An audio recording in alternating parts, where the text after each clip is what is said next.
بیت اطہار علیہ السلام کی مسرتوں کی ایام میں ان امام کی ولادت کا جشن ہے جن کی روزے کی زیارت کا شرف میرے خیال میں ہم میں سے اکثر لوگ حاصل کر چکے ہیں۔ یوں سوچیے جیسے آپ مشہد میں تشریف فرما ہوں، اپنے مولا کے روزے کے سامنے کھڑے ہوں، ان کی مبارکباد کو، ولادت کی مبارکباد اپنے امام کو حضور پیش کرنا چاہتے ہوں۔ آواز بلند درود بھیجیں محمد اللہم صلی علی محمد و آل محمد۔ جب بھی ایسی کوئی میلاد کی تاریخ آتی ہے تو ہمارے ذہن میں آتا ہے کہ مبارکباد کس کو حضور بھیج کی جائے۔ بظاہر جو بات سمجھ میں آتی ہے کہ سب سے زیادہ ضرورت ہے کہ وقت کے امام کو یاد کیا جائے، وارث اہل بیت اطہار علیہ السلام کے حضور اس عید کی مبارکباد کا پیغام پہنچانے کے لیے ایک بار پھر درود بھیجیں محمد و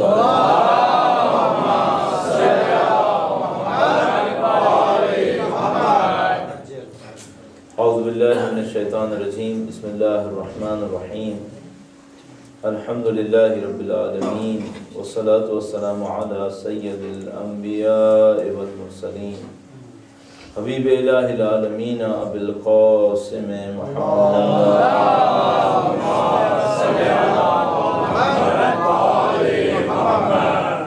وعلى آلہ الطیبین الطاہرین سیما بقیت اللہ فی الارضین۔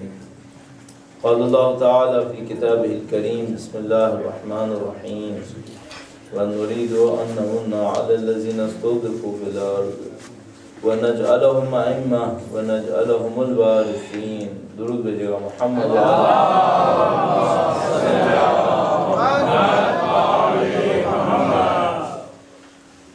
معمولاً یہ سمجھتے تھے کہ یورپی ممالک میں علماء کی کمی ہے، لیکن الحمدللہ جہاں کہیں جا رہے ہیں دیکھ رہے ہیں علماء کی کوئی کمی نہیں ہے۔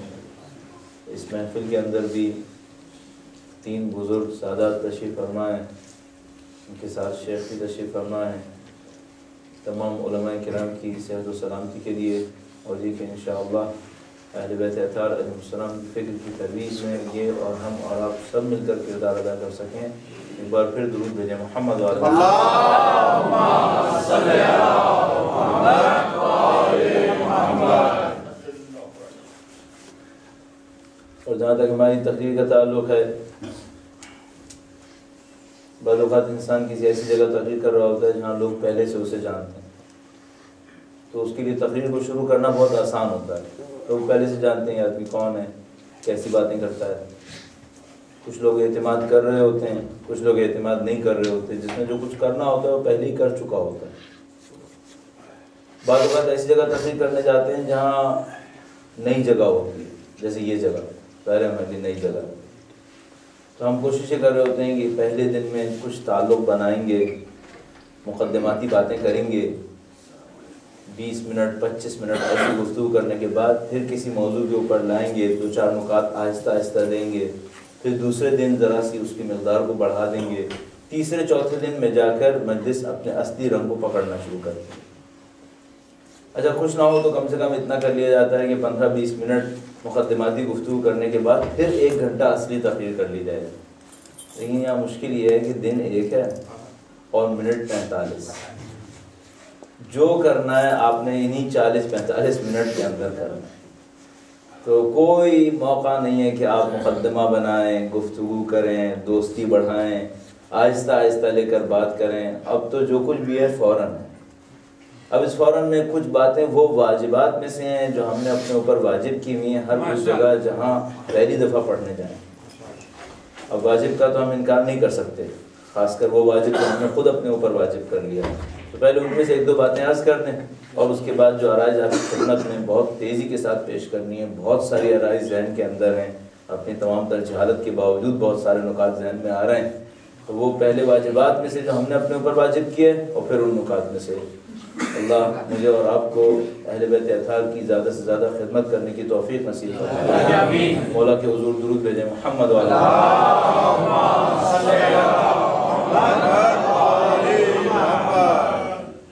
گرچہ محفل میلاد میں پڑھے جانے والی جو بھی گفتگو ہوتی ہے، عرائض پیش کیے جاتے ہیں، اس کا تعلق اس سے کم بنتا ہے، لیکن چونکہ ہم نے یہ طے کیا ہوا ہے کہ جہاں کہیں بھی پہلی دفعہ جائیں یہ نکات کہیں تو ہم کہنے میں مشغول ہیں۔ پہلا نقطہ یہ تھا کہ ہم نے بچپن سے مجلسیں سنی تھیں اور ظاہر ہے کہ ہمیشہ مجلسیں سنی ہیں۔ جب بھی میں مجلس سنا کرتا تھا میں معمولاً ایک بات کو کافی عرصے کے بعد، البتہ شروع میں تو نہیں، بعد میں احساس کرتا تھا، اور احساس یہ کرتا تھا کہ مجلس کچھ ایسے لوگوں کو سنائی جا رہی ہے جو یہاں پر نہیں ہے، ماشاءاللہ، اور یعنی وہاں پر کچھ ایسے اشارے کنائے ہو رہے ہوتے تھے جن کو سنانے کے لیے کوشش کی جا رہی ہوتی تھی وہ محفل میں ہوتے ہی نہیں تھی، اور جو محفل میں ہوتے تھے ان کو سنانے کے لیے کوئی بات کہی نہیں جاتی۔ میں اندازہ لگایا کہ مجلس جن کے لیے پڑھی جا رہی ہے وہ آئیں گے نہیں، اور جو آ رہے ہیں ان کے لیے پڑھی نہیں جا رہی ہے۔ نتیجہ ہم نے یہ اندازہ لگایا کہ سننے والوں کی سطح فکری میں کوئی اضافہ نہیں ہو۔ تو ہم نے کوشش یہ کی کہ ہم دوسروں کو نہیں سنائیں گے، جو بیٹھے ہیں انہی کو سنائیں گے، تاکہ یہ جو بیچارے 40-45 منٹ کے لیے، آدھا گھنٹہ 1 گھنٹہ کے لیے آئے ہیں، اور بعض اوقات 1 گھنٹہ سفر طے کر کے آدھے گھنٹے کے لیے آتے ہیں، تو ان کے بالآخر حق تلفی نہ ہو، جو آئے ہیں ان کو سنانے کے لیے بات کی جائے۔ تو ہم کسی اور کو نہیں سنائیں گے، جو سنانا ہوگا اچھا یا برا آپ ہی کو سنائیں گے، ٹھیک ہے؟ درود بھیجیں محمد والا۔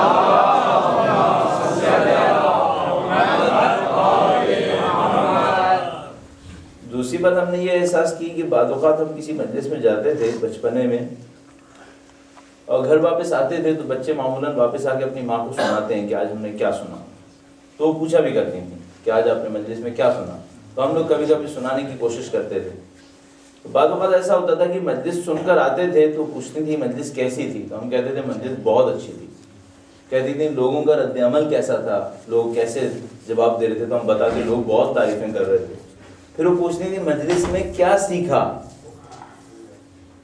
بعض اوقات ہمیں سمجھ میں نہیں آتا تھا کہ اس وقت جب سن رہے تھے تو بہت مزہ آ رہا تھا، لیکن ابھی یہ سمجھ میں نہیں آ رہا کہ سیکھا کیا ہے، یہ بات ہم سے حل نہیں ہو پاتی۔ پھر بڑے ہو کر احساس کیا کہ مشکل کیا ہے، جب مجلس میں بیٹھے ہوتے ہیں تو بہت کچھ لگ رہا ہوتا ہے، لیکن جب باہر جا کے سب کو جمع کرتے ہیں دیکھتے ہیں کچھ بھی نہیں بنا۔ بعد میں ہمیں پتا چلا کہ بہت سارے کام ہم اور آپ علمی عیاشی میں کر رہے ہیں۔ علمی عیاشی کسے کہتے ہیں؟ علمی عیاشی اس گفتگو کو کہتے ہیں جس کا عملی کوئی اثر نہیں ہے، صرف ذہن کے لیے ہے، بس عمل سے اس کا کوئی تعلق نہیں۔ اچھا، ہم نے یہ سوچا کہ مجلس فکری عیاشی کے لیے ہے یا اہل بیت کی خدمت کے لیے؟ سبحان اللہ۔ دوسرا قانون ہم نے طے کیا، ہم نے کہا ہم علمی عیاشی نہیں کریں گے، جو کریں گے وہ یہ ہوگا کہ اہل بیت کی تعلیمات میں سے چند نکات کا انتخاب کریں گے، ان کو سامعین کے سامنے سلیس آسان زبان میں پیش کر دیں گے۔ اچھا، ہم نے دیکھا کہ اس مشکل کی بنیاد کہاں پر ہے۔ ایک بار پھر مولانا صاحب کی صحت و سلامتی کے لیے درود بھیجیں محمد۔